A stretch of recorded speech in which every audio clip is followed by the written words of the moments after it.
Hello, everyone. I'm Nick Weiss, and welcome to Reshaping Your Workplace for Wellness, Safety, and Productivity, presented by Right Size Facility.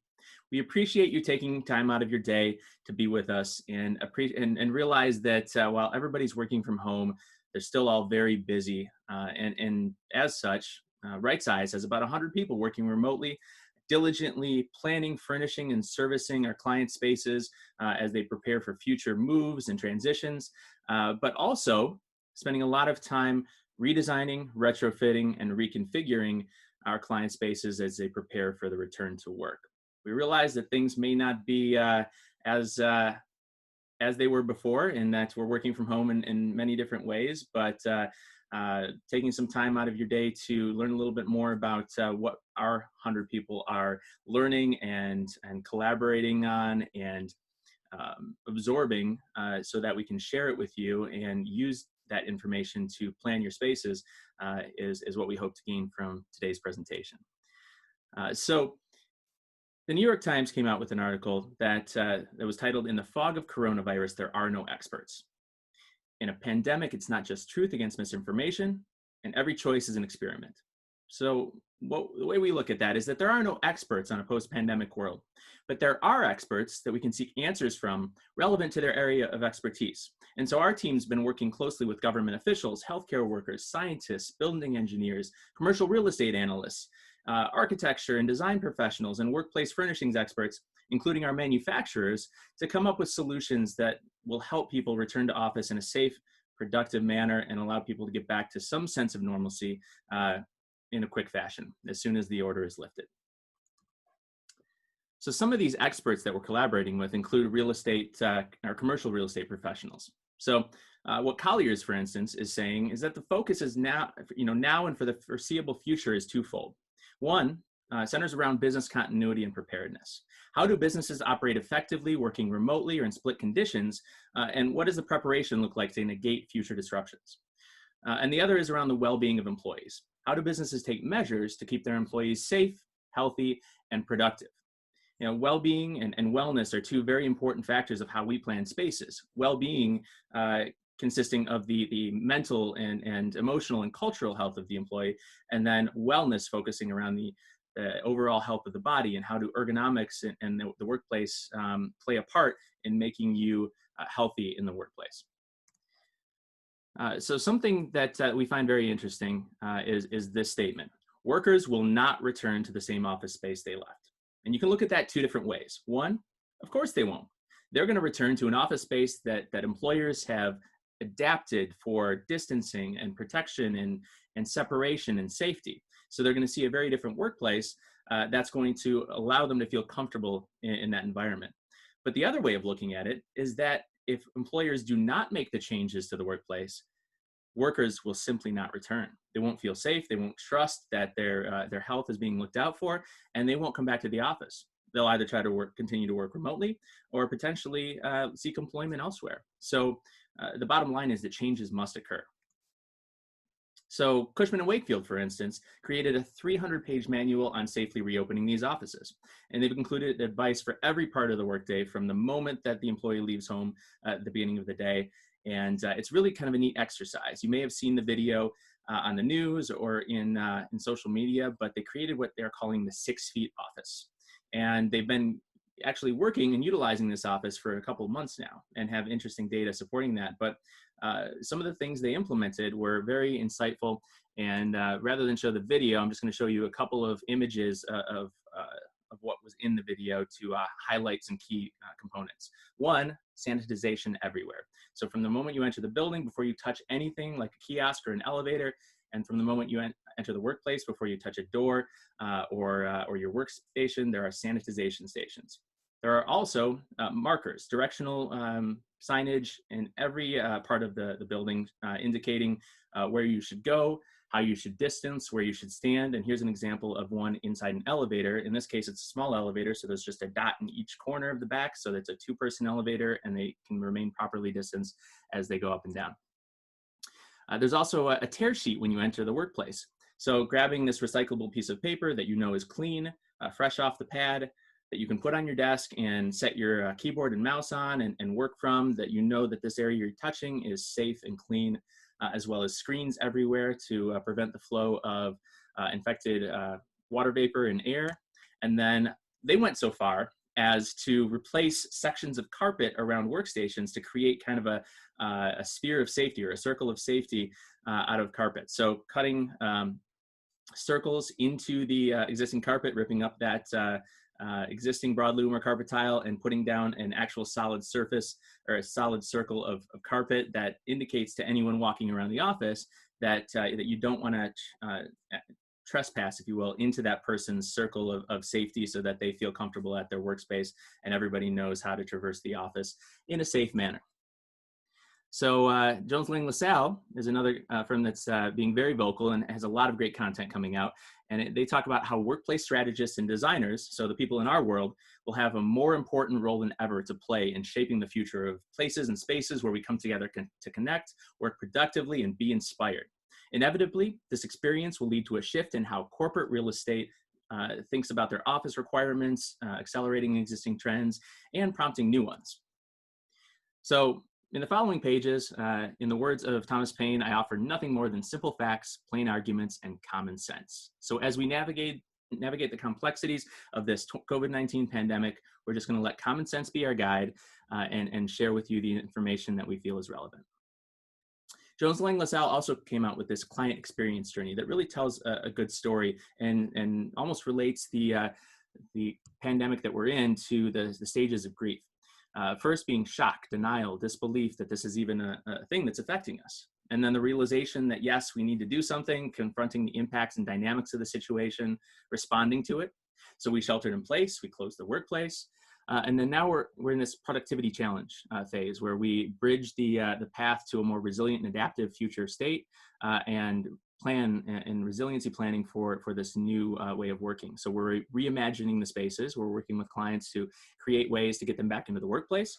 Then as we decide on those solutions, we implement them and redesign and retrofit and reconfigure those spaces in advance of the return to work, so that eventually the workers and companies that get back to work can flourish and thrive in their workplace. Some short-term changes that we're seeing are touch-free sanitization everywhere, easy access to disinfectant wipes, masks, various PPE at the ready, frequent sterilization and cleaning of spaces, at least daily, if not multiple times throughout the day for high contact areas, optimization of HVAC systems. So maybe not HEPA filters because they aren't practical in commercial HVAC, but things like UVC light that can sterilize the air as it flows through the ductwork and into the space. The phasing of the return to work and shift staggering and distancing. Use of remote work for improved virtual meeting technology like we're having now. Informational and directional signage throughout the public and private spaces. Temperature stations and screening of employees on arrival. To varying degrees, we're already seeing this implemented, especially in manufacturing. The implementation of workstation screens, space dividers, biophilia, so using plants to divide space. The reconfiguration of furniture to separate and realign. And then enforce traffic patterns in open areas to decrease interaction and touch points in aisles so people aren't in close proximity. So traveling either clockwise or counterclockwise through an office space. Some long-term changes that we might see include complete office remodels and a change in architectural design based on distancing. So as we plan future spaces, could they completely change in structure? Some widespread implementation of motion sensors and touch-free fixtures, auto-open doors, and other new technological innovations like hands-free height-adjustable tables. So rather than pressing a button to make your desk go up and down, you might even just be able to wave a hand. Installation and use of lighting that kills bacteria. So while we'll see UVC light in areas where humans aren't exposed to it, we could also see other innovative lighting fixtures installed in the workplace that can help kill the bacteria and the virus. Shifts in finish standards for FF&E to include solid surfaces, bleach cleanable fabrics, antimicrobial wall finishes, and non-porous materials. And then the possible scaling back of the open workspace and free address areas in favor of workstations like cubicles and things like that. The private office might be more prevalent. So we just spent the last decade plus reconfiguring offices and redesigning them to include open benching, low partitions or no partitions. So this new open workspace is now a an almost dangerous setting for people concerned about contracting the virus. So the reversion back to high panels and partitions and potentially the cubicle. So we may see an increase in space allotted per individual. We'll definitely see that in the near term with distancing and de-densification, but could we see a change in the implementation of new spaces with larger square footages per person, with larger workstations and private offices and more space in between? Right now we're at about 150 square feet per person. It could go up to 225 or 250 like we were at in the 90s and early 2000s. Or quite possibly nothing at all. We're creatures of habit, and should a vaccine go to market quickly or a treatment be implemented that works well, the workplace could return to a state very similar to what it was before we stayed at home. We'll just wash our hands a lot more, touch our faces a lot less, and be a little more cautious. But the workplace could very well return to a state very similar, depending on how long we're in the situation we're in now. So is this the end of the office as we know it? The pandemic has pushed millions of people to work from home. And in the coming months, nearly 100 million office workers are going to get back into the workplace. And many of them will likely go back to a very different office. And some of them may never return. But through our research, we found that companies operate most productively when they're in the same space. And the same will be true post-COVID-19. The workplace has to function efficiently for each work type, and the environment should be positive and uplifting. Companies should create a positive culture focused on health and well-being. Working in isolation stifles workflow and lacks the human interaction vital to our nature as social beings. So working together allows for promotion and sharing of ideas and the growth of a company. And working separately creates distance between coworkers, and it tends to stifle growth. So we think that culture is going to be king here. And as Peter Drucker said, culture eats strategy for breakfast. And working remotely takes on many different forms. And we think we have the ideal in our minds that we're going to be productive and free from distraction and able to really conquer the day. But it ends up taking on many different forms that we didn't expect. And the ability to be more relaxed and not dress up. The distractions of the home, TV and the outdoors, and educating our children and being distracted by other people that are working in the same space. So, as we navigate this working from home, Cornet Global surveyed 11,000 business owners and kind of gauged their opinions on the return to work. And 65% of those businesses said they'll consider it safe to return to the office when the government stay-at-home orders expire. 84% of those businesses plan to bring their employees back in waves.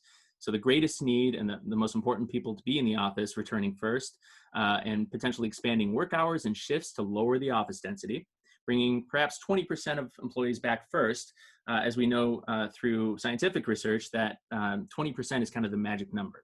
Anything at or less than that, and people can work in a workspace fairly safely. Once you get above 20%, and the danger level of people contracting the virus from one another goes up exponentially. So bringing people back in phases, 20% at a time, every few weeks or potentially every few months, following the repeal of the stay-at-home order. Working alternating days of the week, so Monday, Wednesday, Friday, or Tuesday, Thursday, Saturday, or even alternating weeks themselves. And then, of course, high-risk employees being encouraged to continue working from home. So people that are above a certain age or with asthma or diabetes being allowed to stay working from home for an extended period of time. And then 49% of those businesses are going to offer the work remote ability to people just uncomfortable with returning. So that fear factor, and those that are uncomfortable, having some level of empathy as a business owner and leader is going to be a key factor in this, and allowing those people that just don't feel comfortable getting into the workplace work from home a little bit longer. 94% of the businesses think that expanded remote working and virtual meetings will last beyond the current crisis. So many of our clients that we're working with are saying that even if they bring everybody back, or a large chunk, they're still going to restrict access to their office to vendors and clients and continue to have those meetings virtually so that their team is safe from outside contamination or outside influences. So virtual meetings are certainly here to stay for an extended period of time. Not just between companies and their vendors and clients, but even within those companies with the people that are still working from home. So this phased return is crucial. Right now we're all working remote. And as we come back, bringing small chunks of people back at a time into the office, and phasing that so that we get back to a large chunk of people working in the office with some sort of new remote mix that has a potential of, let's say 5, 10, 20, 40% of people working from home for a longer period of time, and then some people in the office. What that looks like is different for every company we're talking to, and it may continue to evolve as we learn more. Working from home takes on so many different forms that it's really not just comical, but concerning. We're seeing people working from their ironing board or high chairs or at the liquor cabinet, any solid surface, especially in small apartments or places where multiple people have to share the home office and go elsewhere to take meetings. People working from their toilet or ping pong tables or playrooms to get some peace and quiet to have meetings or do work. It's wild. So as a result of this, we've worked in close conjunction with our clients to create a program that we're calling our work from home voucher. And it allows us to work with companies to create a curated bundle of items, to like an ergonomic task chair, a height adjustable desk, and potentially a monitor arm or two, to get those to their employees so that they can work productively from home, not just for the near term, especially for those that are going to be working at home for a longer period of time or potentially indefinitely. So the company works with us to create this bundle, and then pays for it all in advance so that the voucher can go out to the employee, and then they can reach out with their address, and then we ship it straight to their doorstep. It's been wildly successful, and it's allowing companies to really support the people that are working from home, and make sure that they're working productively and can still get the most out of their day. So in addition to that, we've come up with many other solutions based on the things that we're learning to provide for a timely, safe, and efficient return to work. And they center around our plan, furnish, and service approach. That's always been the core of Right Size's go-to-market strategy. And so we redesign, retrofit, and reconfigure spaces right now for that return to work. And we redesign them through technology-enabled remote space planning, programming, and reshaping of our clients' workspaces, not just locally, but across the country.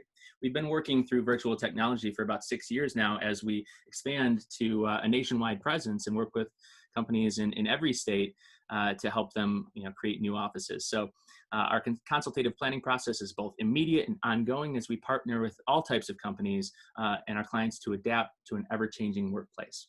And so then we retrofit their spaces, incorporating innovative and purposeful furnishings and accessories from our 200 plus lines of furniture, such as panels and dividers, flexible and mobile screens, partitions, and informational signage. And then we implement those retrofit solutions by reconfiguring the space. We incorporate disassembly and reconfiguration of existing spaces to provide proper distancing and safe travel. We install new furnishings and accessories, removing excess workstations, relocating departments, and decommissioning vacated or excess furniture to make room for either new tenants or additional space to travel throughout the workplace. And we're hearing a lot of different requests from our clients, and every project is different. So as we learn from every new individual workplace or each client as they share with us their needs or wants or concerns, we're learning that workforce reentry strategy and training the workforce on the reentry expectations is crucial. Companies want to build confidence with individuals on health and safety and make them feel good about returning to work and what the company is doing to make sure that happens in a safe manner. So the things that we create, the presentations, the renderings, the thoughts around the return to work checklists are being shared with employees to make them feel more comfortable. Buildings and property managers are doing the same thing on their reopening protocols and sharing those with tenants. And then common area adjustments for social distancing, so people are sharing spaces wisely and know what's being done to protect them. So this reentry program management is crucial as we reimagine the space and the new way of working. We're seeing some interesting changes in furniture. And the future forecast is going to see an increase in products that create division and social distancing. We're going to see more quick ship and easy to assemble home office packages, but also quick ship items for the retrofitting of the office so that companies that come to us planning for a return to work in 2 weeks can still get protection just like a company that's planning to return to work in 4 months. So we have those solutions that ship in 24, 72, or 1 week lead times. And then we have others that can be customized and ship in a few weeks. Materials that are easy to clean, bleach cleanable and non-porous, hard surfaces, antibacterial and antimicrobial surfaces. antibacterial technology like silver ion, UV light, nanotechnology, and copper-infused materials, sanitization products integrated into all work settings, agile furniture for flexibility, and hands-free adjustment features on just about everything. We're also seeing an increase in leasing versus buying of furniture because no one budgeted for the pandemic. Nobody was thinking about their 2020 budget last November or December saying, I'm going to set aside $50,000 in the event of a pandemic so that I can add protective measures to the workplace. So we're seeing many of our clients choose to lease these retrofit solutions rather than buy them. And these financing solutions are easy to come by. We have many great partners that can work with our clients to make sure those things happen. We're seeing a decrease in benching workstations in terms of popularity and those open workstations without screens. So people are starting to think more about separation. We're going to see a reduction in soft and porous lounge seating and materials, things with a lot of tufts or seams, or metal with folds that the virus can wedge itself into and not be sanitized easily. Reduction in high contact unassigned spaces. So open areas for collaboration, common spaces, training rooms, conference rooms. Reduction in shared storage in favor of assigned lockers and storage so that people can put their personal belongings, their bags, their purses inside something to protect them throughout the day rather than set them on the floor or on their workspace. Decluttering is going to be key. So as we implement and reconfigure and retrofit these spaces, we are implementing things like social distancing signage, directional signage, things that are either freestanding with customizable inserts, dry erase surfaces that you can write your message on, decals for the floor that either talk about distancing or direction, freestanding signs, and also things that go on the wall or the windows or the doors. Sanitization stations everywhere for sanitizer and gloves and masks and tissues so that people have those at the ready whenever they feel the need to clean up or put on some PPE. As we plan these spaces, we're rendering the solutions for our clients, taking their existing space and showing them solutions. So here's a reception area where we've added screens to protect the receptionist or security desk as they greet customers, and directional decals that encourage people to distance and tell them where to stand for the safety of the receptionist and for the safety of one another. The separation of the guest chairs so that people are properly distanced, and then adding partitions between them so people feel safe while they're waiting. So you see these screens are going up everywhere, not just in businesses and building lobbies, but in hotels, at the desk, and in airports, at the counters. It's just one of those things that is going to be everywhere as we get back to work. We're also seeing temperature screening spaces as people enter the building, whether that's in this case a mobile glass screen with a slot down the middle that allows you to put an infrared thermometer in it and take someone's temperature. We also have complete enclosures, so little kiosks that someone can stand safely in that have just a little opening for the thermometer, and they can screen people as they enter. And then there are unmanned solutions. So there are kiosks that someone can go up to. It's got facial recognition, allows them to check in for the day and takes their temperature, clearing them for entry.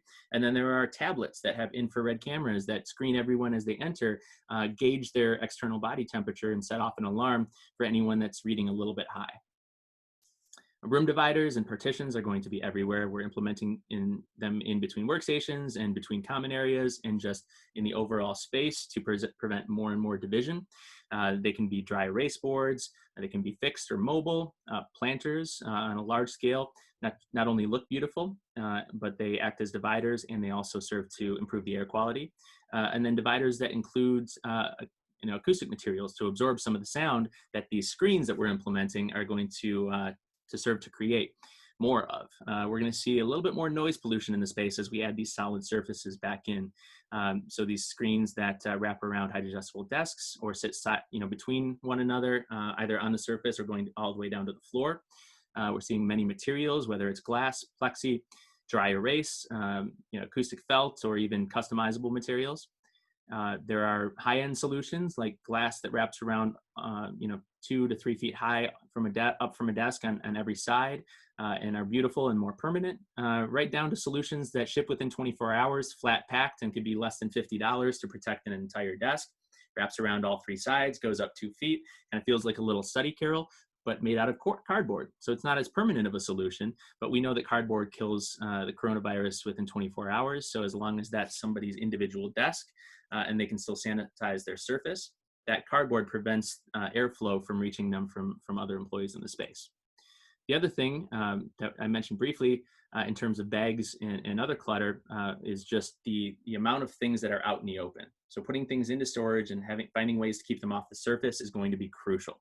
Things like monitor arms that people have been using in spaces to improve ergonomics and functionality and productivity of the space. So when you get a monitor up off the surface and can pull it towards you at the right eye level and at the right focal point, which we know is a relaxed arm's length, they're about 18 inches away from the face, helps you work more productively, but it also allows you to get that monitor off the desk. So you eliminate the monitor stand and the wires from being on the desk, allowing someone to sanitize it frequently. Same thing goes for the keyboard and mouse. Those are things that are clutter on the space at the end of the night or at the end of the day when the janitorial staff goes through to clean. So if we can get that keyboard and mouse onto a keyboard tray, which is another great ergonomic feature that allows you to sit up straight with proper posture, with your head and neck supported and your arms at a proper angle, eliminating carpal tunnel and allowing you to type more efficiently.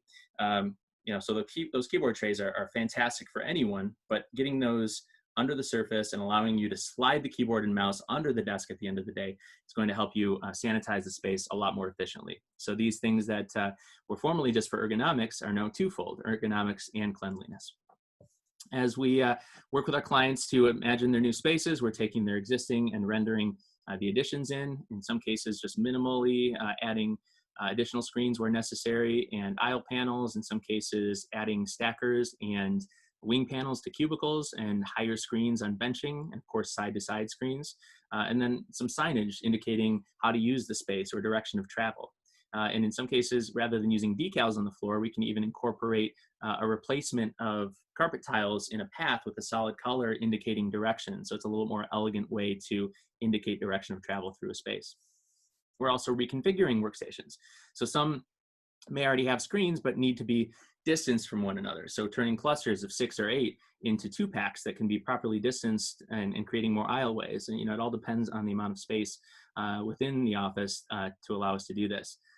In addition, we're also reconfiguring cubicles and adding panels to create more distancing and more separation and privacy. And then we're adjusting conference rooms. So we're going to see an elimination or a reduction in common touch points like small tables, where previously 4 people would have met 3 feet from one another. Now they can meet with their own individual desk or table or training table or laptop table. In this case, it's a neat little student desk that's easily cleanable. And it gives them their own surface to continue to work productively on with their laptop and their notepad, but it's a surface that they can disinfect before they use the space and after, and feel comfortable by moving back towards the outskirts of the room so they can still have a productive meeting, but properly spaced. So the addition of some of these smaller tables like student desks and laptop tables and training tables are something that we're implementing in spaces to really add that sense of safety and security while still allowing them to meet with other people. And then virtual meetings. We're in one right now, but when they come back to the office, they're going to be loud. People talk louder in virtual meetings than they do in in-person meetings, not just because they're yelling at the microphone from across the table, but also that sound the speaker puts out emits a little bit more sound than someone that would just be talking to one another. So that sound needs to go somewhere. And rather than letting it bounce out into the workplace, we're adding acoustic elements to the space to absorb it. I mentioned the sound pollution that's going to be added by all of these hard screens. Well, it's also going to be a factor as a result of these virtual meetings. So adding things like PET felt, either on the wall or hanging in grids or through use of things like light art that marry lighting and acoustic felt are going to be crucial. And PET felt is a great material to use in the space because, like cardboard, it is an inhospitable environment for the virus and kills it not in 24 hours, but in less than 48. Some other adjustments we're going to see are adjustments to task seating. So rather than the fabric seats and the fabric mesh that are on many chairs, we're going to see more bleach cleanable vinyl and rubber mesh or poly backs that can be easily disinfected with a vinyl seat. We're also going to be seeing fewer touch points, so fewer adjustments on the chair, fewer arms on the chair in common spaces. So rather than having those arms you can touch in a meeting space or a conference room, we might remove those or install chairs without them for the near term so that it's just one less thing to clean or to touch. And then innovative materials like copper mesh. So one of our manufacturing partners, Via Seating, has the exclusive patent on copper mesh for use in office seating. So previously, this was something we used in healthcare spaces, but now healthcare solutions like silver infused fabric or copper mesh, bleach cleanable vinyl, those are making their way into the workplace right now in a huge fashion. So copper mesh, copper, just like silver, kills the virus within 4 hours. So it's a great solution for preventing that additional spread of coronavirus, and it's a really neat solution. And then replacing soft and upholstered seating with hard shell chairs, poly that can be easily cleaned, especially in cafes. And not just replacing that seating or making things more cleanable, but separating and de-densifying these cafe and common spaces. So changing it from a high density cafe to fewer tables, fewer chairs, potentially just 1 or 2 per table, and more distance between them, and maybe even screens between tables. And then we're also focusing on the path of circulation throughout the space. So in this case, there are 2 points of egress. So one can be marked entrance, the other can be marked exit, and everybody travels in a clockwise fashion throughout the space. The same can be done with one entrance or exit, and you just travel in a single direction throughout the space, whether that's clockwise or counterclockwise, and we can implement directional signage to educate people on how to do that. We're seeing an adjustment in collaboration spaces. So open collaborative areas are seeing the elimination of coffee tables and the addition of tablet arms and individual laptop tables that can be cleaned and used by just one person. The addition of cubicle panels and partitions and screens between collaborative areas. Some are freestanding, some are complete enclosures with sliding doors. And then others are just built into the chair itself. So higher back chairs that prevent that airflow and give you your own little personal space, either for heads down work or meeting with one another. And then as we do this, we're creating a redesign, and it starts with a plan. So using the CAD drawing and the layout of the floor plate, we are implementing these measures and sharing them with the clients and the employees so that they're comfortable and they know what we're going to do in the space, either removing seating or indicating where people are going to sit for the near term to properly distance, the direction of travel throughout the space, and indicating that through signage. And then taking photos or video of these spaces while we're still working remotely to mark them up by showing them where dividers can be implemented and screens can be replaced with higher ones or cleanable surfaces. Additional screens on the aisleways to protect all sides.